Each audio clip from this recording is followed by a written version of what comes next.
Assalamualaikum warahmatullahi wabarakatuh. Halo, apa kabar semuanya? Semoga baik saja ya. Semoga kita semua selalu dalam lindungan Allah Subhanahu wa taala. Baik, langsung saja. Kami di sini sebagai delegasi atau perwakilan dari kelas 1A Pendidikan Matematika akan mempresentasikan atau menjelaskan sebuah karya tulis yang kami buat yang kami beri judul Peran Mahasiswa Matematika dalam Mengembangkan Pembelajaran Geometri yang Menyenangkan.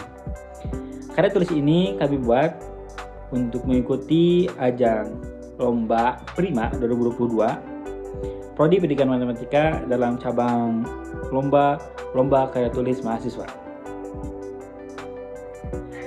Baik, langsung saja. Sebelumnya, perkenalkan dulu kami dari perwakilan kelas 1A, yaitu saya Agim Abdullah Gimnastian. Lalu akan ada dua teman saya lagi, yaitu Anan Naisya dan satunya lagi Anissa Salsak Sinanti. Itulah perwakilan kami atau tim kami perwakilan dari kelas 1A.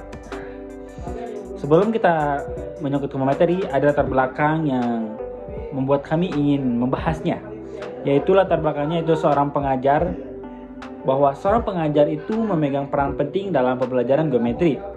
Jika seorang pelajar masih menggunakan cara yang menonton untuk mengajar geometri, maka akan semakin sulit bagi mahasiswa untuk memahami geometri sendiri. Oleh karena itu, diperlukan pengembangan pelajaran dalam geometri agar mahasiswa dapat dengan mudah memahaminya. Inti masalah yang kami ambil sebagai landasan membuat karya tulis ini adalah bagaimana mahasiswa bisa merubah sistem geometri atau pembelajaran geometri yang akan diajarkan sehingga untuk kedepannya, untuk mahasiswa lainnya dapat dimengerti dengan mudah. Adapun poin-poin yang kami ambil atau yang akan bahas dalam presentasi ini, yaitu pertama, peran mahasiswa, yang kedua, teori pembelajaran dan pengembangan, yang ketiga, geometri, dan terakhir adalah hasil penelitian. Baik, untuk melanjutkan, kita langsung saja ke materi yang akan dijelaskan oleh teman-teman saya, pemateri yang sangat hebat. Kepadanya saya persilakan. Pembahasan pertama yang akan saya bahas adalah peran mahasiswa.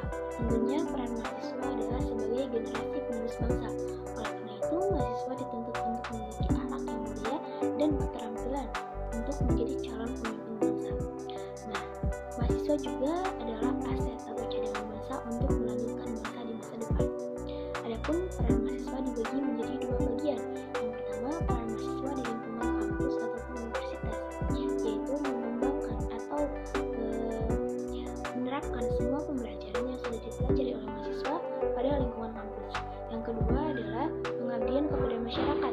Oleh karena itu, mahasiswa dituntut untuk mampu menerapkan semua pembelajaran yang sudah didapatkan untuk mengabdi kepada masyarakat, yaitu melakukan penelitian dan diamalkan penelitian tersebut kepada masyarakat agar mengembangkan masyarakat yang lebih baik, kemudian bermanfaat bagi masyarakat. Pembahasan yang kedua yang akan saya bahas adalah mengenai geometri. Geometri merupakan salah satu materi matematika yang sudah dipelajari atau sudah dikenal oleh setiap siswa pada atau sejak sekolah dasar. Nah, materi geometri ini merupakan mata kuliah yang wajib dipahami dan dimengerti oleh setiap mahasiswa pendidikan matematika, karena materi geometri ini mencakup 4 hal, yaitu mengenai bentuk dan sifat 2 atau 3 dimensi. Yang kedua, mengenai transformasi, bagaimana konsep kesebangunan. Yang ketiga, lokasi, bagaimana benda-benda dapat terdapat dalam suatu bidang ataupun ruang. Yang keempat adalah visualisasi, bagaimana benda-benda di lingkungan sekitar.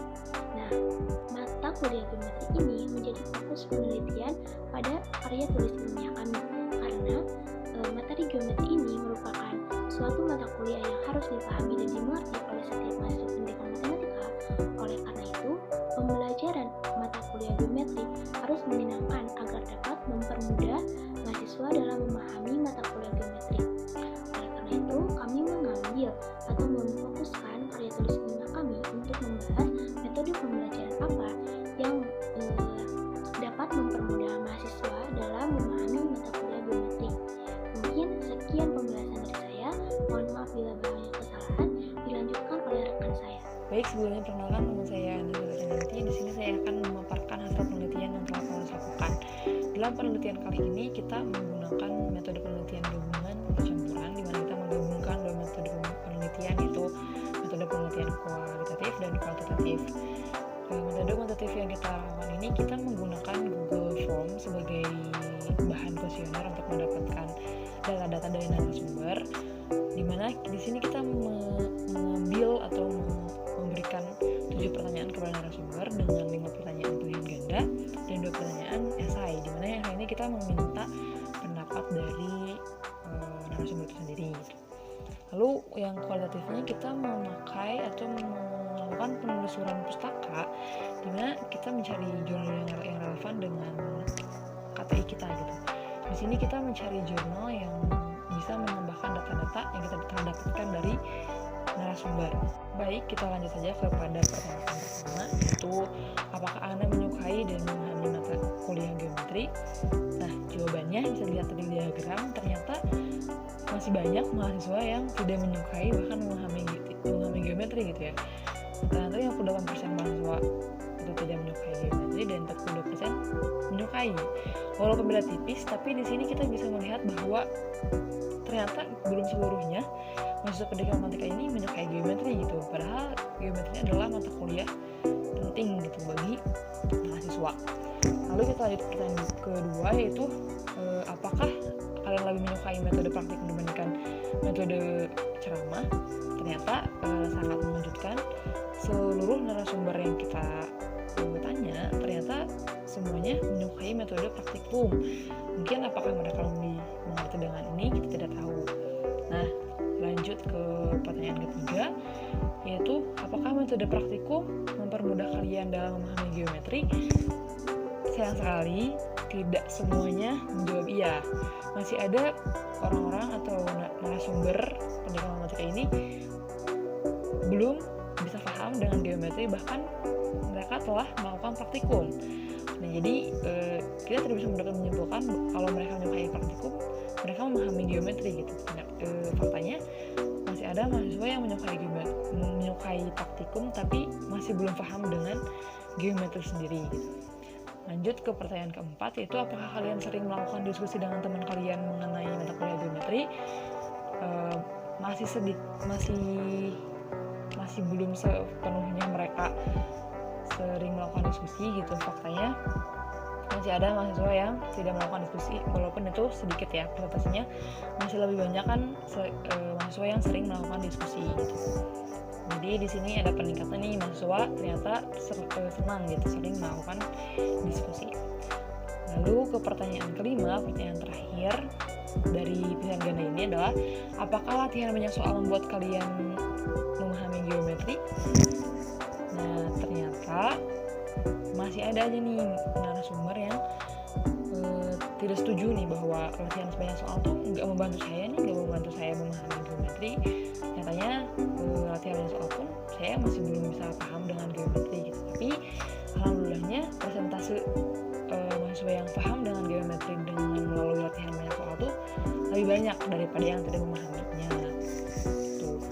Lalu di sini saya akan memberikan alasan terlebih dahulu mengapa sih penulis mengambil atau memberikan pertanyaan yang seperti itu kepada narasumber gitu.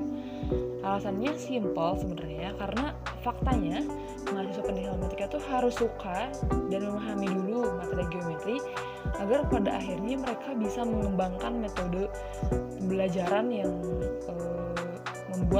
membuat geometri itu lebih menyenangkan gitu. Karena bagaimana kita mau mengembangkan metode pembelajaran geometri yang menyenangkan kalau kita pun nggak suka dengan geometri gitu. Ini adalah hal fundamental yang perlu dijadikan pertimbangan untuk kita sebagai penulis gitu. Jadi di sisi lain kita sebagai penulis tuh harus tahu nih di lapangan tuh kayak gimana sih sebenarnya mahasiswa dengan geometri itu, apakah mereka suka, apakah mereka pusing, apakah mereka kayak gimana gitu ya, agar kita bisa tahu problem apa aja yang mereka rasakan gitu, sehingga diharapkan dengan dibuatnya karya ilmiah ini mereka bisa mengambil benang merah agar mereka tuh lebih bisa memahami geometri gitu ya. Nah, selanjutnya langsung saja ke pertanyaan-pertanyaan esai, hanya ada 2 pertanyaan. Nah, yang pertama itu metode pembelajaran seperti apa yang dapat mempermudah kalian dalam memahami geometri. Nah, dari sekian banyak jawaban-jawaban dari narasumber, bisa penulis simpulkan bahwa nih mahasiswa pendidikan matematika tuh menganggap bahwa metode diskusi, praktikum, dan latihan soal yang dikoreksi oleh dosen mempermudah mereka dalam memahami geometri.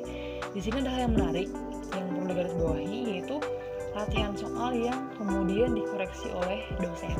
Artinya di sini mahasiswa perlu validasi dari dosen itu sendiri gitu. Jadi mereka ingin ada timbal balik dari dosen gitu, apakah selama ini saya melakukan latihan soal hasilnya benar apa enggak gitu. Jadi mereka pengen dikoreksi oleh dosen gitu.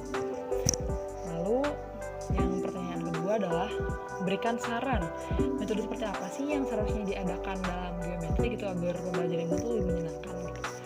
Nah, yang lagi dari sekian banyaknya jawaban dari narasumber, penulis bisa menyimpulkan gitu ya bahwa ternyata mahasiswa tuh butuh metode baru gitu agar geometrinya terasa menyenangkan gitu. Metode ini adalah sebuah alat peraga, alat belajar yang memiliki fungsi ganda.